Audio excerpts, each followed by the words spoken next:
A major decision on interest rates looms next month, and its implications are poised to ripple through the upcoming federal election. Inflation figures, expected to be released tomorrow, will play a pivotal role in how this all unfolds. Political insiders, including our government sources, are holding their breath, viewing the Reserve Bank of Australia's February 18th meeting as a 50-50 proposition for a rate cut. The question is, how will the outcome influence both politics and the public? The Reserve Bank's decision will largely hinge on tomorrow's inflation data, which is anticipated to show inflation resting within the target band of 2 to 3%, while underlying inflation is predicted to remain slightly above it. The stakes are high, with both sides of politics closely watching. Speaking over the weekend, Prime Minister Anthony Albanese dismissed the idea that a rate cut would determine the government's re-election prospects. However, there's no denying that such an outcome would provide a significant boost, potentially even influencing the timing of the next election. Here's what the Prime Minister had to say on the matter. "We will continue to do everything in our power to put downward pressure on inflation because that's not just good for Australians, it's good economic policy. Managing inflation has been like landing a 747 on a helicopter pad, but we are making progress."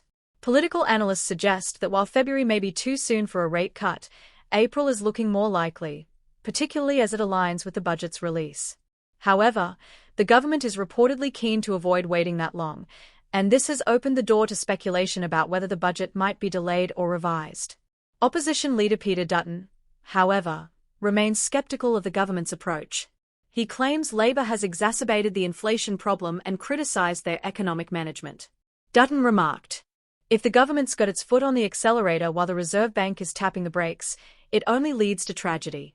Families who trusted Anthony Albanese with their vote were promised better times ahead, but what they've seen is quite the opposite. In addition to the domestic focus, Dutton has taken a noteworthy shift in his rhetoric on Australia's relationship with China. Traditionally known for his hardline stance on security and defence issues, Dutton now suggests that a coalition government would foster a stronger economic relationship with China.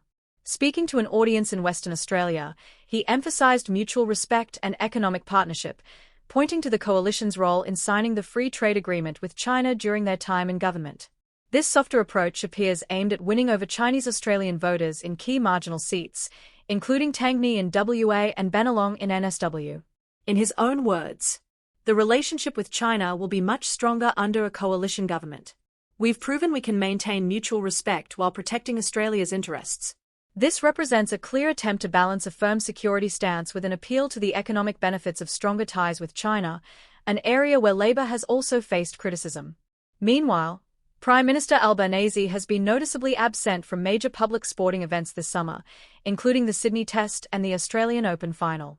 For the first time in years, the PM skipped the tennis, prompting speculation about whether this was a strategic decision to avoid being seen as out of touch with Australians' cost of living concerns. When asked, Albanese said his absence reflected his focus on the nation's needs. "I'm completely focused on the needs of the Australian people," the Prime Minister asserted, downplaying suggestions that public perception influenced his decision. Some political commentators see this as evidence Labor is feeling the heat, particularly with an election looming.